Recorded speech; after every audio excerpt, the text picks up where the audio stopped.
एक और बड़ी खबर आ रही है, अपने दर्शकों को बता दें कि अभी अभी बड़ी खबर आ रही है कि विधायकों को हैदराबाद शिफ्ट करने की तैयारी चल रही है। ये भी एक नई खबर आई है। जिस चार्टर्ड प्लेन की हम बात कर रहे हैं, हो सकता है कि वो ईडी ने नहीं, राज्य सरकार या फिर यहाँ विधायकों की तरफ से या फिर यहाँ गठबंधन की तरफ से मंगाया गया हो और करीब 35 विधायक हैदराबाद जाएंगे, ये बताया जा रहा है।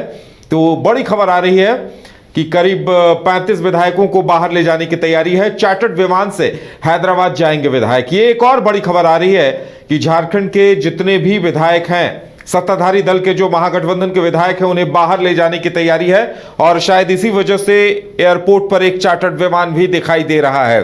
तो विधायकों को हैदराबाद शिफ्ट करने की तैयारी चल रही है। मनीष, ये भी एक बड़ी खबर आ रही है क्योंकि जो चंपई सोरेन ने जो बहुमत की चिट्ठी सौंपी है उसमें 43 विधायकों के हस्ताक्षर हैं, यानी 41 अगर बहुमत है तो उससे 2 ही विधायक ज्यादा हैं। ऐसे में अगर 2-3 विधायक भी इधर उधर होते हैं तो संकट आन खड़ा होगा। लगता है उसी की तैयारी चल रही है कि विधायकों को अब शिफ्ट किया जाएगा। देखिए यहाँ पर अब यहाँ पर राजनीति शुरू हो रही है, अब यहाँ पर पॉलिटिक्स होने लगी है। अब पॉलिटिक्स इसलिए हो रही है क्योंकि बीजेपी अब जो है एक्टिव मोड में आ गई है। बीजेपी हर एक मौके को भुनाती है। अगर आपने बीजेपी को छोटा से भी अगर एक होल दे दिया तो पूरा छेद कर देगी, याद रखिएगा। तो बीजेपी हर एक मौके को भुनाने की पूरी कोशिश करेगी यहाँ पर, क्योंकि यहाँ पर किसी भी पार्टी में जब एक मुख्यमंत्री इस्तीफा देकर अगर किसी को मुख्यमंत्री बनाता है तो इस बात को उदय हमेशा याद रखिएगा कि वहां पर दो फाड़ जरूर होता है। इसलिए होता है क्योंकि वहां पर कई वरिष्ठ नेता होते हैं। कुछ समय के लिए यह दिखाने की कोशिश जरूर की जाती है कि देखिए हम साथ साथ हैं, इसका नारा दिया जाता है, लेकिन वही साथ साथ की बात करने वाले वो भी जो है टूटकर बिखर जाते हैं। तो ऐसे में बीजेपी भी उस लूप पॉइंट को ढूंढने की पूरी कोशिश करेगी जिससे बीजेपी जो है सत्ता में आ सके। तो बीजेपी पूरी कोशिश ये करेगी कि अगर कोई विधायक इधर उधर जाना चाहता है या फिर आपको भी मालूम है कि क्या नाम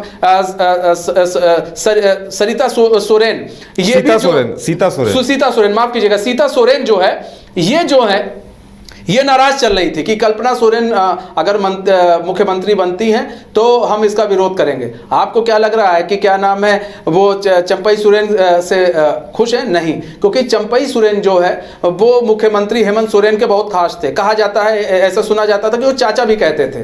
तो कहीं ना कहीं इतने खास व्यक्ति को अगर आप बना देते हैं मुख्यमंत्री जैसा एक महत्वपूर्ण आप कुर्सी दे देते हैं वहां पर और एक स्टेट का मुख्यमंत्री बना देते हैं तो भाई परिवार में ही अभी दो फाड़ हो जाएगा। तो इसका जो फायदा है खासकर बीजेपी उठाने की पूरी कोशिश करेगी और बीजेपी जोड़ तोड़ की राजनीति में बीजेपी से आगे कोई नहीं है। तो बीजेपी अब एक्टिव मोड में आ गई है। झारखंड से लेकर दिल्ली तक बीजेपी एक्टिव मोड में है। बीजेपी की कोशिश यह है कि किसी ऐसे बड़े नेता से संपर्क किया जाए ताकि इनके जो विधायक हैं टूट कर वो बीजेपी में आ जाए।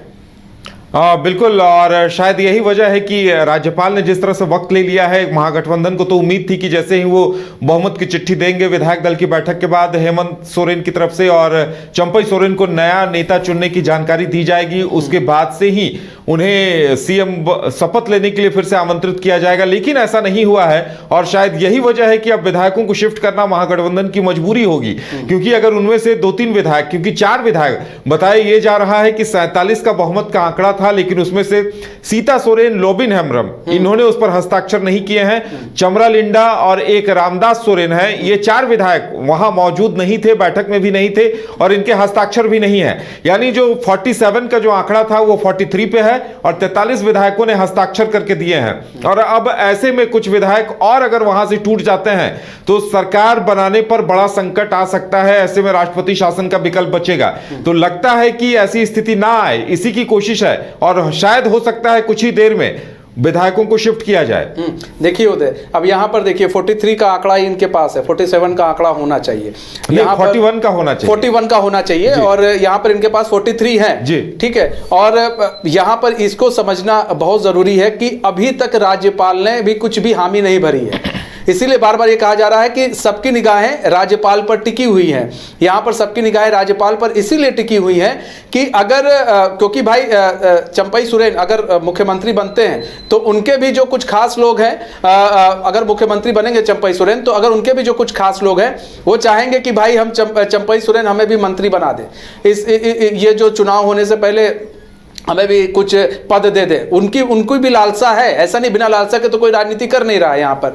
और जैसा कि अभी आपने भी बताया कि 4 विधायक जो है जिन्होंने हस्ताक्षर नहीं किए, जो इसमें मेन है सरिता सोरेन, और यहाँ पर देखिए अगर उन्होंने हस्ताक्षर नहीं किए हैं तो उनके साथ ये 3 विधायक हैं जो शामिल हैं, ये 3 विधायक इनके साथ हैं, इनको मिलाकर 4 विधायक हो गए। और यही जो 4 विधायक हैं, हर एक विधायक के साथ 2 विधायकों की गठजोड़ होती है, 2 से 3 विधायकों की गठजोड़ होती है। अगर यही विधायक टूट कर अगर बीजेपी की ओर शिफ्ट होते हैं और बीजेपी कुछ या फिर एक नया फार्मूला खेल देती है, आपने देखा बिहार में क्या हुआ। अभी तक जो जानकारी है कि बीजेपी फिलहाल यहां दिलचस्पी नहीं रखती है ऐसी किसी जोड़ तोड़ में, जो तमाम नेता बीजेपी के कह रहे हैं। ऐसे में लगता है कि बीजेपी की कोशिश ये होगी या फिर केंद्र की कोशिश, बीजेपी भी ये चाहेगी कि फिलहाल राष्ट्रपति शासन रहे, क्योंकि बीजेपी के पास बहुमत का जादुई आंकड़ा नहीं है। ऐसे में एक बार फिर जोड़ तोड़ के आरोप लग सकते हैं। तो लगता है कि बीजेपी भी काफी फूंक फूंक कर कदम बढ़ा रही है और कोशिश ये होगी कि दोबारा ये सरकार, महागठबंधन की सरकार अस्तित्व में ना आए। उससे बेहतर होगा बीजेपी के लिए कि राष्ट्रपति शासन लग जाए। तो लगता है कि ये जो बहुमत का आंकड़ा है, इसमें अगर थोड़ी भी हेरफेर की स्थिति आती है तो स्थितियां मौकूल हो जाएंगी। देखिए यहाँ पर हर एक पहलू पर यहाँ पर राज्यपाल भी देख रहे हैं, और आपने देखा कि किस तरह से अभी ये खबर आ रही है कि वो शिफ्ट किया जा सकता है उन्हें, और यहां से ले जाया जा सकता है सभी विधायकों को यहां से। एक बार करिश्मा हमारे साथ फोन लाइन पर जुड़ चुकी है। करिश्मा, क्या कुछ अपडेट है, क्या जानकारी मिल रही है वहां से? जी देखिए, राजधानी रांची में सुबह से ही मौसम काफी खराब है, कोहरा छाया हुआ है, और ऐसे में ये कहा जा रहा है कि कई जो सत्ता पक्ष के विधायक है, आंकड़े जो सामने आ रहे हैं वो यही है कि 35 विधायकों को यहाँ से अदर स्टेट जो है वो ट्रांसफर किया जाएगा, उन्हें वहां भेजा जाएगा, जिसको लेकर तमाम जो तैयारियां हैं वो फिलहाल पूरी कर ली गई है। लेकिन मौसम साफ होने का इंतजार जो है वो यहाँ पर किया जा रहा है। जैसे ही मौसम साफ होता है वैसे चीजें भी स्पष्ट हो जाएगी कि कितने विधायक जो है वो यहाँ से बाहर जाएंगे। देखिए, इससे पहले भी रणनीति जो है वो तैयार की गई थी। जो बैठक हुई थी पूर्व मुख्यमंत्री हेमंत सोरेन के आवास में, उसमें यही माना गया था कि 3 टूरिस्ट बस इसलिए मंगाई गई है ताकि कई विधायकों को बाहर शिफ्ट कराया जाएगा। और अभी फिलहाल यही खबरें सामने आ रही है उदय, क्योंकि राजधानी राज्य में बारिश भी हो रही है और ऐसे में कोहरा भी काफी है। तो फिलहाल 35 विधायकों को बाहर ले जाने के लेकर तमाम जो तैयारियां है वो मुकम्मल कर दी गई है। लेकिन इंतजार है तो कब ये मौसम साफ होगा और फिर तमाम जो विधायक है, लगभग मैंने आपको पहले बताया कि 35 विधायक फिलहाल यहाँ पर सामने आ रही कि 35 विधायकों को बाहर जो है वो भेजा जाएगा। फिलहाल कहाँ भेजा जाएगा इसकी फिलहाल पुष्टि नहीं हो पाई है, लेकिन धीरे धीरे करके चीजें ठीक होगी। जब कोहरा जो है वो साफ होगा, जब विधायक यहाँ से जाएंगे, तब पता चल पाएगा उदय क्लियरली कि आखिर उन लोगों को कहाँ शिफ्ट कराया गया है। जी हाँ बिल्कुल करिश्मा, और ये जो दूसरी खबर आ रही थी कि सीएम जो पूर्व मुख्यमंत्री हेमंत सोरेन को भी ईडी बाहर ले जा सकती है, तो लगता है कि जिस चार्टर्ड विमान की बात हो रही थी वो हो सकता है महागठबंधन की तरफ से भी मंगाया गया होगा। जो देखिए, सुबह से ये खबर सामने आ रही थी, आपने भी सुना होगा, हमारे दर्शक भी सुने होंगे कि आदिवासी मूलवासियों की ओर से बंद कराई गई है। फिलहाल उसे स्थगित कर दिया गया है और उनकी ओर से ये कहा गया है कि अगर ये प्रदर्शन होता है, कोई अनहोनी होती है, तो राज्यपाल राष्ट्रपति शासन यहाँ पर लगा देंगे। फिलहाल उसे स्थगित कर दिया गया है। और इसके साथ ही देखिए, ये भी सुबह से खबर आ रही थी कि चार्टर्ड विमान लगा हुआ है। हाँ, चार्टर्ड विमान अभी भी लगा हुआ है, और ये कहा जा रहा है कि पूर्व मुख्यमंत्री हेमंत सोरेन को जहाँ से अदर स्टेट ले जाया जाएगा, इसको भी लेकर तमाम जो तैयारियां वो मुकम्मल कर दी गई। लेकिन फिलहाल मैं इसकी पुष्टि नहीं करूंगी, क्योंकि चार्टर्ड विमान जो है सुबह से एयरपोर्ट में खड़ा है। अब किनके लिए है, आखिर कौन उस चार्टर्ड विमान से जाएंगे, इसको लेकर फिलहाल कोई भी ऑफिशियल पुष्टि जो है वो नहीं की गई है। साथ ही कई विधायक है, इनको लेकर बैठक भी हुई थी, आपने देखा होगा 2 राउंड बैठक भी हुई थी सीएम आवास में, और उन लोगों को तमाम दिशा निर्देश दिए गए। इसके साथ ही कल जब राजभवन कई जो विधायक है वो पहुंचे थे सत्ता पक्ष के, उन लोगों का भी यही कहना है कि हम लोग इंतजार करें राज्यपाल के आदेश का राज्यपाल है, जो कुछ बोलेंगे उसको लेकर हम लोग इंतजार कर रहे हैं। यहाँ पर विधायक दल के नेता को चुना गया है, चंपई सोरेन। अब ये भी कहा जा रहा है कि अगले जो मुख्यमंत्री होंगे वो चंपई सोरेन होंगे, लेकिन राज्यपाल के हाथों में तमाम चीजें है। राज्यपाल किस तरीके से इसको डिसाइड करते हैं, आखिर उनका डिसीजन क्या होगा, इस पर निर्भर करता है। इसके साथ ही चार्टर्ड विमान जो खड़ा है एयरपोर्ट में, इससे यही माना जा रहा है, यही संकेत है कि ईडी के अधिकारी जो है वो यहाँ से पूर्व मुख्यमंत्री हेमंत सोरेन को अदर स्टेट ले जाएंगे। दिल्ली और हैदराबाद का नाम जो है वो सामने आ रहा है, ताकि जो विधि व्यवस्था है यहाँ की वो ठीक रहे, ताकि कानून व्यवस्था है वो ठीक रहे। क्योंकि अगर यहाँ पर इनसे पूछताछ होती है तो कहीं ना कहीं जो आदिवासी मूलवासी है, जो लगातार रणनीति बना रहे हैं कि सड़कों पर उतरेंगे, आंदोलन करेंगे, तो कहीं ना कहीं उस कानून व्यवस्था, विधि व्यवस्था को ठीक करने के लिए यहाँ से ये जरूर प्लानिंग हो सकती है ईडी के अधिकारियों की, यहाँ से पूर्व मुख्यमंत्री हेमंत सोरेन को बाहर ले जाए और वहां पर उनसे पूछताछ करे। जी करिश्मा, बताया जा रहा है कि एक जो विमान है उसमें विधायकों को ले जाया जा सकता है, यानी बहुमत का आंकड़ा यहाँ देखिए 41 है और 43 विधायकों के हस्ताक्षर युक्त विधायक दल की बैठक के बाद राज्यपाल को जो सूची सौंपी गई है 43 विधायकों के हस्ताक्षर हैं। तो कहीं ना कहीं ये भी डर लग रहा होगा महागठबंधन को कि अगर उसमें से 2-3 विधायक भी अगर इधर उधर हो जाते हैं तो बहुमत पे संकट आ सकता है। जी, ये भी एक बात है, क्योंकि कल 48 विधायक जो है वो समर्थन पत्र दिए हैं और कहीं ना कहीं ये डर भी सता रहा होगा कि कोई विधायक जो है इधर उधर ना चले जाए, जो बहुमत पेश की है उसके आंकड़े कम ना हो जाए, जिसको लेकर यहाँ पर कहीं ना कहीं ये दिखाने की कोशिश की जाएगी कि हम साथ साथ है। आपको रिजॉर्ट पॉलिटिक्स भी याद होगा, बिल्कुल इसी तरीके से कई विधायकों को बाहर भेजा गया था, ताकि जो बहुमत पेश किया गया है, जो 48 विधायकों ने हस्ताक्षर किया है, जो समर्थन पत्र राज्यपाल को दिया, उसमें इधर उधर या अप डाउन ना हो, जिसको लेकर ये भी कहा जा रहा है कि चार्टर्ड विमान में या तो पूर्व मुख्यमंत्री हेमंत सोरेन को ले जाया जाएगा या फिर जो सत्ता पक्ष विधायक मंत्री है उन्हें यहाँ से ले जाया जाएगा। देखिए, हमारी नजर बनी हुई है, अंदर से वैसा कुछ इनपुट नहीं मिल पा रहा है, लेकिन जो खबरें हम बता रहे, सूत्रों के हवाले से बता रहे कि चार्टर्ड विमान लग चुका है, इंतजार है तो आखिर कौन यहाँ से जाता है, क्या उसमें विधायक जाते हैं, मंत्री जाते हैं, या फिर पूर्व मुख्यमंत्री हेमंत सोरेन को ईडी जो है यहाँ से लेकर जाती। नजर बनी हुई है उदय, और हम पल पल की अपडेट जो है अपने तमाम दर्शकों को देंगे जो लंबे समय से इंतजार करें कि आखिर यहाँ पर क्या हलचल हो रही है। जी चलिए करिश्मा, आप नजर बनाए रखें, हम आपसे अपडेट लेते रहेंगे। तो हमारे साथ मनीष है। मनीष, देखिए यही हम बात कह रहे थे कि जब जो नेता होता है, हेमंत सोरेन गठबंधन के नेता थे, जेएमएम के भी नेता हैं, सर्वमान्य चेहरा थे, अब वो चूंकि हिरासत में है, तो ऐसे में सबसे बड़ी चुनौती जो है कि तमाम विधायकों को एकजुट रखने की है। कांग्रेस और जेएमएम के जो विधायक हैं, 43 विधायक हैं कुल मिलाकर, उनमें से अगर कुछ भी आंकड़ा इधर उधर हो जाता है तो सरकार पर संकट आन खड़ा होगा। देखिए, सरकार पर संकट आन खड़ा होगा। एक चीज और बता दे, देखिए एनडीए गठबंधन की बात करें तो एनडीए गठबंधन में 32 विधायक हैं, इस बात को भी याद रखिएगा उदय, जिसमें से बीजेपी के 26 है, एजेएसयू के 3 है, एनसीपी एपी के एक और 2 निर्दलीय विधायक हैं। इसको भी हमें समझना पड़ेगा, क्योंकि अगर आंकड़ों की बात करेंगे तो 8 से 9 विधायक चाहिए। अभी आप हमारे संवाददाता ने बताया कि 33 विधायकों को हो सकता है कि यहां से शिफ्ट किया जा सके। तो अब यहां पर 4 विधायक नाराज चल रहे हैं, 4 विधायकों ने अभी तक साइन नहीं किए हैं, जिसमें से सीता सोरेन मेन है। तो मैंने पहले भी कहा कि हर एक विधायक से 2-3 विधायक जो है जुड़े हुए होते हैं, उनको समझाने में ज्यादा समय नहीं लगता है। अगर यहां पर बीजेपी अगर कोई खेला खेलने की कोशिश करती है तो की मैं बात कर रहा हूं, अगर बीजेपी कोई खेला करने की कोशिश करती है, क्योंकि देखिए राष्ट्रपति शासन अगर बीजेपी लगाती है, लोकसभा चुनाव होने हैं, ऐसे में राष्ट्रपति शासन लगाती है तो बीजेपी पर भी कई सवाल उठ जाएंगे, क्योंकि यहां पर यह भी सवाल उठ जाएगा कि बीजेपी ने ही यहां पर सारी राजनीति गड़बड़ की है। क्योंकि बिहार में भी ये हुआ, बिहार में भी देखा आपने किस तरह से सत्ता परिवर्तन हुआ, एनडीए आ गई। अब यहां पर भी जो है ये कोशिश की जाएगी कि 8 से 9 विधायक अगर टूट सकते हैं, वैसे तो ये मुश्किल है, लेकिन अगर टूट जाते हैं तो ये बीजेपी पूरी कोशिश करेगी कि बीजेपी इस सूरत में वो आगे बढ़ सके। बीजेपी जब भी ऐसा मामला होता है, आपने देखा होगा बिहार की भी पूरी खबर पर आप नजर बनाए हुए थे, हम लोगों ने नजर बनाई हुई थी, एक पल की अपडेट दे रहे थे। आपने देखा जब बात हो रही थी नीतीश कुमार को लेकर, तो वो कह रहे थे नहीं जी, हम लोगों से तो ऐसी कोई मीटिंग ही नहीं हुई है और हम लोगों को तो बस लोकसभा चुनाव के लिए बुलाया गया है, लोकसभा चुनाव से रिलेटेड हमारे साथ मीटिंग हो रही है। लेकिन बाद में देखा गया बिहार में किस तरह का खेला हो गया और उस बीच में जो है बयानबाजी हो रही थी।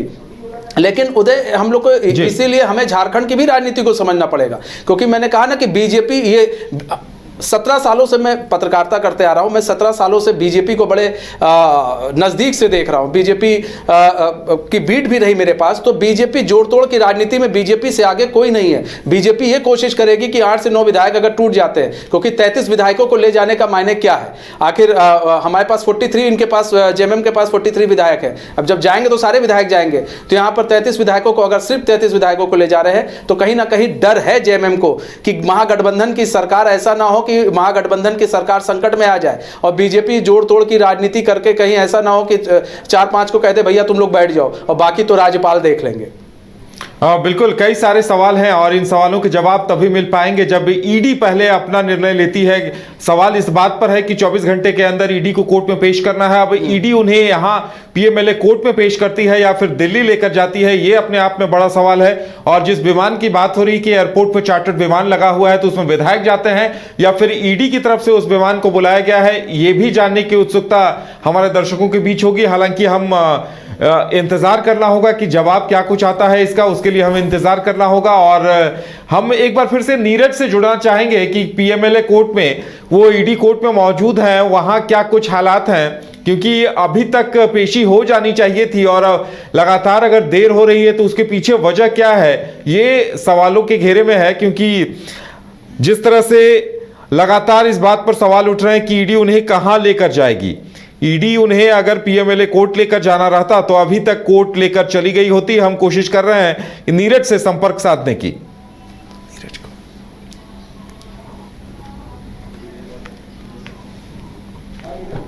तो हम लगातार आपको तस्वीरें दिखा रहे हैं, ईडी दफ्तर के बाहर की तस्वीरें हैं, ये वहां की अपडेट तस्वीरें हम आपको दिखा रहे हैं। अब हर किसी की नजर इस बात पे टिकी हुई है कि आगे क्या कुछ होता है। मनीष, हम इसी बात के इंतजार कर रहे हैं, हमारे संवाददाता भी वहां मौजूद हैं कि देखिए दोपहर के 12 सवा 12 हो गए, लेकिन अभी तक ये पता नहीं चल पाया है कि ईडी उन्हें पीएमएलए कोर्ट लेकर जा रही है या नहीं। देखिए यहाँ पर उदय, अब यहाँ पर देखिए कुछ चीज़ें हैं कि अब शायद ऐसा कोई, ये हम भी एक संभावना ही है। अब संभावना ये है कि हो सकता है कि अब जो है, अगर हेमंत सोरेन को, कोशिश ये है कि हेमंत सोरेन को झारखंड से बाहर ले जाकर वहाँ पर हो सकता है दिल्ली ईडी कोर्ट में वहाँ पर पेशी की जा सकती है। बिल्कुल, नीरज हमारे साथ जुड़ गए हैं, नीरज के पास चलते हैं। नीरज, क्या कुछ जानकारी मिल रही है, क्योंकि दोपहर के लगभग 12:15 हो गए हैं और ईडी अभी तक उन्हें लेकर नहीं निकली है? देखिए, ये जो अभी जो ताजा जानकारी मिल रही है उसके तहत जो है, हो सकता है सेकेंड हाफ में उन्हें लाया जाए, क्योंकि स्पेशल केस बताता है राज्य के पूर्व मुख्यमंत्री हैं और ऐसे में जो तमाम हियरिंग्स है उसको हो सकता है कि निपटाने के बाद जो है सेकेंड हाफ में पेशी जो है किया जाए, ताकि जो कोर्ट की गहमा जमी है, क्योंकि बहुत सारे मवक्किल और अधिवक्ता आते हैं, उसको मद्देनजर रखते हुए कहीं ना कहीं जो है सेकेंड हाफ में सुनवाई जो हो सकती है और पेशी भी हो सकती है। तो ये कहीं ना कहीं जो है एक ताजा अपडेट जो है ये मिल रहा है। और उससे पहले अगर बता दूं तो यहाँ काफी संख्या में सुरक्षा बलों की तैनाती की गई है और डीएसपी लेवल के अधिकारियों को लगाया गया है, ताकि कोर्ट की सुरक्षा जो है चौक चौबंद रहे।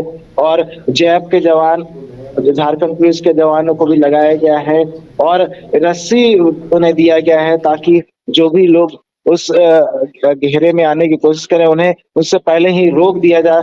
तो ये तमाम जो है व्यवस्थाएं की गई है। और जो हमने बताया कि अभी उन्हें पेश नहीं किया, तो हो सकता है सेकेंड हाफ में पेश किया जाए। तो ये तमाम जो एक्टिविटीज कोर्ट में चल रही है। और उससे पहले देखिए, हाई कोर्ट में एक जो याचिका मुख्यमंत्री हेमंत सोरेन ने जो दाखिल किया था, उस पे आज जो है सुनवाई होनी थी, लेकिन उससे पहले हाई कोर्ट के जो महाधिवक्ता है राजीव रंजन, उन्होंने जो है याचिका वापस ले ली है और कोर्ट को ये बताया है कि एक एसएलपी जो है सुप्रीम कोर्ट में दाखिल की गई है और वो एसएलपी सुप्रीम कोर्ट में कल के लिए सूचीबद्ध है। और ये बोलते हुए कोर्ट से आग्रह किया गया था कि जो याचिका दाखिल की गई है वो उसको वापस लेना चाहते हैं। इसके बाद कोर्ट ने उनके आग्रह को एक्सेप्ट कर लिया है और याचिका जो है वापस ले ली गई है और कल जो है सुप्रीम कोर्ट में सुनवाई होनी है। लेकिन उससे पहले यहाँ पर जो है हेमंत सोरेन की पेशी होनी है और पेशी में ईडी के अधिकारी जो है 14 से 15 दिन की रिमांड मांग सकते हैं, क्योंकि हेमंत सोरेन से कई मामलों को लेकर जो है पूछताछ की जानी है। जमीन घोटाला एक जो है जो आधार बना है उनके गिरफ्तारी का, लेकिन उससे पहले जो अवैध माइनिंग का केस था उसमें भी कहीं ना कहीं उनका नाम लगातार आता रहा। जिस तरह से आपने देखा होगा पंकज मिश्रा के ठिकानों से उनके जो साइन किए हुए चेक मिले थे, कोई और मामले जो थे वो कहीं ना कहीं उनसे जुड़ते हुए दिखे थे, उस को भी कहीं ना कहीं जो है ईडी के अधिकारी आधार बनाते हुए जो है जब आज पेशी के लिए लाएंगे तो उस बात को कहीं ना कहीं उन जो कागजात उनके साथ रहेगा उसमें इंक्लूड रहेगा, उस बात का जिक्र रहेगा, ताकि जो प्रावधान है जो कि धाराएं हैं वो बड़े और थोड़ा ये कह सकते हैं कि और जो है वजन हो जाएगी उनकी गिरफ्तारी में और मामले बहुत सारे दर्ज हो जाएंगे। तो ये हो सकता है जब पीएमएलए की कोर्ट में जो उन्हें पेशी हो उस दौरान जो है ईडी के अधिकारी बहुत सारे जो डॉक्यूमेंट्स है वो पेश करे, क्योंकि इससे पहले जो घोटाले में 14 लोगों की गिरफ्तारी हुई है उनसे बहुत सारे लोगों से पूछताछ की गई थी, रिमांड पे लिया गया था। रिमांड में लेकर जो है कई जो है जानकारियां इकट्ठी की गई थी और जानकारी इकट्ठे करते हुए जो है कहीं ना कहीं एक जो है पहले से रूपरेखा तैयार किया गया होगा कि किस तरह से जब उन्हें कोर्ट में लाया जाएगा तो क्या कुछ आधार रखने होंगे, क्या कुछ बिंदुओं पे जो है वो जो कोर्ट में अपना पक्ष रखना है, क्योंकि डिफेंस यानी कि हेमंत सोरेन की ओर से भी अपना पक्ष रखा जाएगा कि किस आधार पे जो है उनकी गिरफ्तारी हुई है। ये तमाम बातें जो है कहीं ना कहीं रखने की कोशिश की जाएगी। इसके मद्देनजर जो है अपनी ओर से तमाम जो है पुख्ता इंतजाम जो है हेमंत सोरेन करेंगे और ईडी के अधिकारी भी जो है अपनी ओर से जो है वो तमाम डॉक्यूमेंट्स के साथ यहाँ पहुंचेंगे। तो ये कह सकते हैं उदय जो है उससे पहले की जिस तरह से मैंने बताया कि क्या कुछ जो है कोर्ट की एक्टिविटी है और क्या कुछ आज हुआ और कल क्या कुछ होना है, तो इंतजार हो रहा है सेकंड हाफ का जब हेमंत सोरेन को यहाँ पर लाया जाएगा और ईडी के अधिकारी जब उन्हें लेकर यहाँ पर पहुंचेंगे तो कितना दिनों का रिमांड जो है वो मांगा जाएगा, ये देखने वाली बात होगी। क्या 10 से कम दिनों का रिमांड मांगा जाता है या फिर 14 से 15 दिनों का रिमांड की मांग की जा सकती है, तो देखने वाली बात होगी कि कितने दिनों की रिमांड मांगी जाती है। बिल्कुल नीरज, हमें भी इस बात का इंतजार था। आप जैसा कि आप बता रहे हैं कि दोपहर के बाद उन्हें लाया जा सकता है, लेकिन संभावना इस बात की भी जताई जा रही है कि हो सकता है ईडी उन्हें दिल्ली की कोर्ट में पेशी के लिए ले जाए। पीएमएलए की विशेष अदालत में उन्हें माना है, पेशी होनी है और पीएमएलए की जो दिनेश राय है और जो न्यायाधीश है उनके कोर्ट में जमीन घोटाले से संबंधित मामलों की जो है पेशी होती है। हालांकि 2 पीएमएलए कोर्ट है जिसमें एक पीके शर्मा का भी कोर्ट है जहां पर अन्य मामलों की जो है पेशी होती है, सुनवाई होती है। लेकिन जो दिनेश राय है उनके कोर्ट में तमाम जितने भी जमीन घोटाले से संबंधित जो मामले हैं उनको लेकर जो है पेशी हुई है। हालांकि ये अब देखिए ईडी ने क्या कुछ आधार बनाया उनकी गिरफ्तारी का, ये देखने वाली बात होगी। अगर जमीन घोटाले से जुड़ा मामला है और वो आधार होगा तो उनकी पेशी जो है दिनेश राय की कोर्ट में होगी, और अगर उसके अलावा कुछ और आधार होगा तो स्पेशल केस में हो सकता है किसी और कोर्ट में जो है उनकी पेशी हो सकती है। तो ये देखने वाली बात होगी कि पेशी किस कोर्ट में होती है, लेकिन ज्यादातर संभावना है दिनेश राय की जो कोर्ट है उसमें उनकी पेशी हो, क्योंकि मामला जमीन घोटाले से जुड़ा है।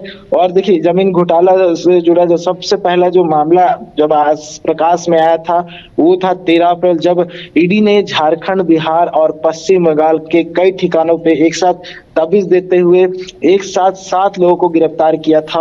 और बड़गांव के सीआई जो थे भानु प्रताप प्रसाद, उनके आवास पर जो है छापेमारी की गई थी। छापेमारी करते हुए कई पेटियां कागजात जो है वो बरामद किए गए थे और उसी समय ये पता चला था कि हेमंत सोरेन से संबंधित कागजात भी उन पेटियों में जो है बरामद किए गए हैं, कुछ मिले हैं जो कहीं ना कहीं छेड़छाड़ किए गए हैं। उसमें मूल दस्तावेज को हटाकर जाली दस्तावेज बनाए गए हैं और जो कहीं ना कहीं कोलकाता से ये पूरा काम किया आ रहा था। तो पहली बार जो हेमंत सोरेन का नाम उस मामले में आया था, जिसके बाद कई और लोगों की गिरफ्तारी हुई थी, उनसे भी पूछताछ की गई थी। पूछताछ के बाद नए नए नाम जो है जुड़ते हुए दिखे। अब तक जो है 14 लोगों की गिरफ्तारी हो चुकी है और इसके बाद जो है हेमंत सोरेन को समन भेजा गया था और समन भेजते हुए ईडी कार्यालय बुलाया गया था, लेकिन हेमंत सोरेन लगातार समन को टालते हुए दिखे। पहले सुप्रीम कोर्ट गए, सुप्रीम कोर्ट से राहत नहीं मिली, उसके बाद हाई कोर्ट गए, हाई कोर्ट से भी राहत नहीं मिली, उसके बाद फिर से समन का सिलसिला शुरू हुआ। फिर से जो है हेमंत सोरेन समन को टालते रहे। हालांकि 8वें समन पर जो है हेमंत सोरेन तैयार हो गए और 20 जनवरी को समय दिया था पूछताछ के लिए 1 बजे, और ईडी के अधिकारी पहुंचे भी थे और लगभग 6.5 से 7 घंटे तक ईडी के अधिकारियों ने उनसे पूछताछ की थी और पूछताछ के बाद चले गए थे। जिसके बाद फिर से ईडी के अधिकारी जो है एक बार फिर से समय की मांग किए थे कि बहुत सारे सवाल हैं जिसका जवाब लेना बाकी है, बहुत सारे सवालों का जवाब जो है हेमंत सोरेन नहीं दिए हैं। ऐसे में फिर से जो है फिर से पूछताछ होना जरूरी है। तो एक बार फिर से जो है समय की मांग की गई थी और इसकी मद्देनजर जो है हेमंत सोरेन के दिल्ली स्थित ठिकानों पर जो है छापेमारी की गई थी, क्योंकि हेमंत सोरेन की ओर से समय नहीं दिया गया था। एक डेडलाइन दिया था, उस डेडलाइन में उस समय जो है नहीं दिया गया था पूछताछ के लिए, जिसके बाद जो है छापेमारी की गई थी। छापेमारी के बाद जो है उनके एक आवाज से BMW कार और कई लाख रुपए कैश बरामद किए गए थे। IIT जी नीट एस्पिरेंट्स के सपने को पंख देने आ गया है कंप्लीट सॉल्यूशन इंस्टीट्यूट। यहाँ है smart classroom, 1-to-1 doubt clearing session, ask the expert, video solution और भी बहुत कुछ। मतलब हम करेंगे आपको गाइड, बनेंगे आपके mentor. Foundation classes from class 6 onwards for your bright future. Visit complete solution institute. घर के लिए ग्रोसरीज की जरूरत हो या चाहिए फल और सब्जी, डेयरी या बेकरी प्रोडक्ट्स चाहिए या beverages, snacks and branded foods चाहिए हो या ब्यूटी प्रोडक्ट्स, अब इनके लिए अलग अलग दुकानों की तलाश हुई खत्म, क्योंकि रांची में खुल गया है केस्टो मार्ट, जो रखे आपका और आपके बजट का ख्याल। हर सामान पर 5% की छूट, होम डिलीवरी की सुविधा भी। आज ही पधारें Kesto mart, one stop solution for every customer's requirements. Call 9153989339.